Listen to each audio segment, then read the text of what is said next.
All right, we have a watch that's not even out yet. This is the SWC Tremor. I'm going to take off this blue protective covering here on the crown just to show you how easy it is. Just put a piece of tape over it and it actually just releases just like that. So instead of, well, it also took off the back. So there you go. 2-in-1 on that deal there. Here's what we have here. We have an orange on orange watch here. This is the SWC Tremor, 1,000 feet of water resistance, Swiss made, scallop bezel. This is actually a sapphire diver bezel ring. You are getting an oil pressed case back, which gives you very crisp details on that case back there. Tells you all the things that you need to know. You do get a quick release, so just put your fingers in there. 1 fingernail, 2 fingernail, and this will indeed release the bracelet just like so. And we can actually get a good look at this case back. All the stainless steel. This is actually 316L solid stainless steel. This is the 300 meters, 1,000 feet, water resistance sapphire crystal, Swiss made. And then when we look at the sapphire crystal, by the way, SWC typically will do anti-reflective coating on both sides. Now, I actually own 2 of their watches here. We have the Bunker and then we have the Mark Diver. Both of these actually have superior anti-reflective coating because they do upper and underneath the crystal on both of these watches. However, they did 5 layers underneath the crystal and none on the top, and you'll see that there's definitely a difference. However, the disadvantage of having it on the top is that it can scratch off, it can rub off, and as you can see, it's got this oily texture when it's dirty. Whereas when you have it underneath, you never have to worry about scratching it off, rubbing it off, or that oily texture. It's always going to look nice and clean. Scallop bezel. Not a fan for a couple reasons, but they like to do that on their watches. I know Mr. Romer, who is the owner, he's been a part of the Omega group for a while, and I know he draws that inspiration from the Omega Seamaster. It's just a little bit tougher to twist, even though this bezel here, it's not a problem. But you don't get as much of a grip as you would with a typical coin edge bezel. Scallop bezels do look cleaner, but there is definitely a drawback. So you have a drawback when it comes to form over function in this case. Now, we are getting a lot of orange here, and I have to admit, when I opened up the package, because they sent me the watch, I had no idea that I was getting it. They said, hey, we sent you a watch, want to get your thoughts. My first thought was, wow, this is a lot of orange. And I have to say, for me personally, from an aesthetic standpoint, it's too much for my taste. However, when we look at other brands always do the contrast. So you might have a black dial with orange bezel or black bezel with orange dial. Here they just went orange all throughout, and they definitely went out on the ledge here and took a huge chance. And I give them a lot of credit for that. SWC has actually done many different colorways in the same fashion, including purple, I know they did blue, they did black, and the Tremor aquamarine. So SWC knows that I love orange, but man, I think sometimes too much of a good thing, well, in life, too much of a good thing can also not be so good. However, getting away from my personal opinion on the aesthetics, the quality of the watch itself is really nice. I do love this bracelet. I love the brushed and the polish, how it really plays off of each other very nicely. It's a very good quality bracelet. You get that easy diver extension that you can do it on the fly, no problem. Great clasp, great form and function, true milled clasp, by the way. Very simple to operate. It is a true dual push button. You won't be able to activate this clasp any other way.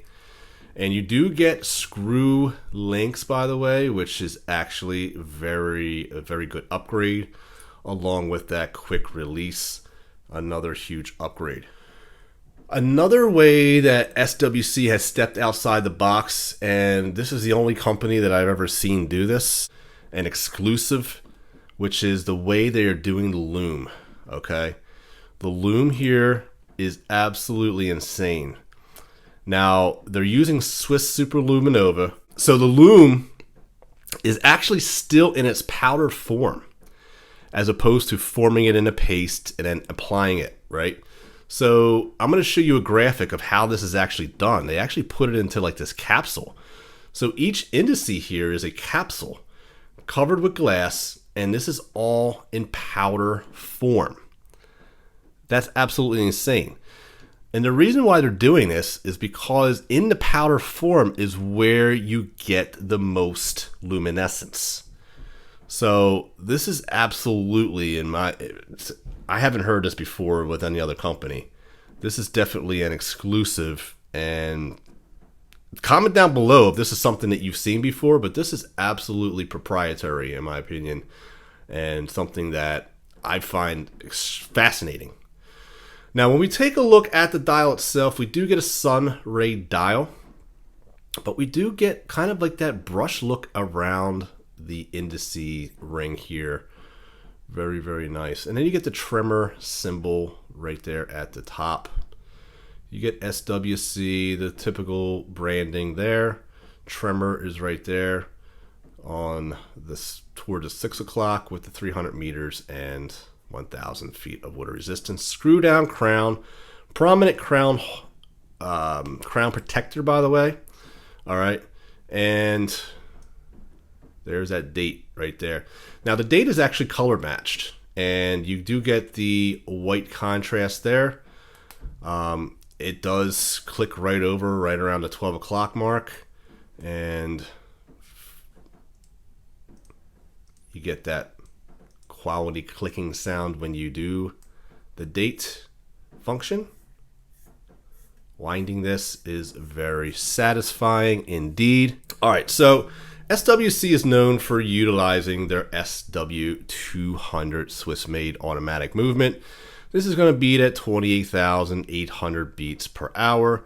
This is a 26 joule movement, and yeah, it keeps accurate time, as we'll see here. They actually give us a regulation card. So you're looking at anywhere from 0 to +5, +2, +3, and +2. And these are the different positions. Now, we are getting 120 click bezel.